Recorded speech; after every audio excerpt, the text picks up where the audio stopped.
Hi అండి, ఇది మా పాపది ఇంగ్లీష్ ప్రాజెక్ట్ వర్క్ అండి. ఇందులో తెలంగాణ ఫుడ్ ఐటమ్స్ గురించి రాసింది. హైదరాబాద్ బిర్యానీ అండ్ తెలంగాణ కుడుముల గురించి రాసింది. మమ్మీ, నేను బిర్యానీ తిన్నా కానీ నువ్వు ఎప్పుడు కుడుములు చేయలేదు ఎందుకు అని అడిగింది.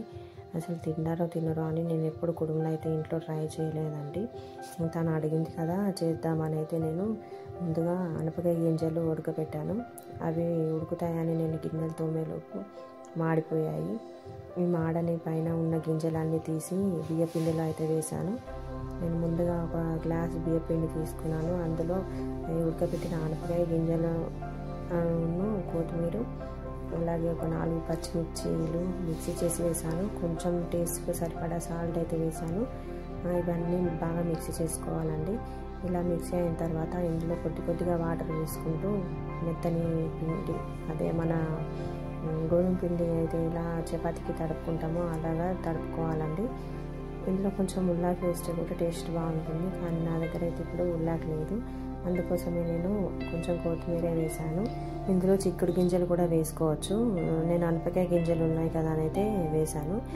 ముందుగా గిన్నెలో కొన్ని నీళ్ళు తీసుకొని అవి వేడి చేయాలి. అవి వేడి అయ్యేంతలోపు ఒక చిల్లులో గిన్నె తీసుకొని దానికి కొంచెం నూనె వేసుకొని ఆ నూనె అంతా దానికి స్ప్రెడ్ చేయాలి. ఎందుకంటే మనం కుడుములు పెడితే మాడిపోకుండా గిన్నెకి అంటుకోకుండా ఉంటాయి. అందుకోసమని గిన్నెకి నూనె అప్లై చేసుకోవాలండి.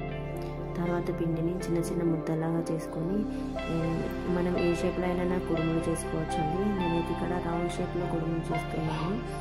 చిల్లుల గిన్నెని వాటర్ పోసిన గిన్నెపై పెట్టుకొని ఇందులో కుడుములన్నీ పెట్టుకోవాలి.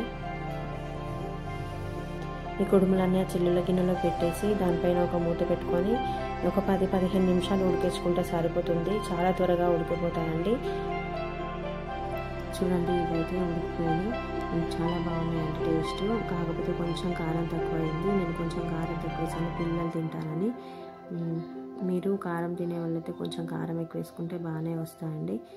లాస్ట్లో అయితే ఇలా సర్వ్ చేశాను. నా వీడియో కనుక నచ్చినట్లయితే లైక్ చేయండి.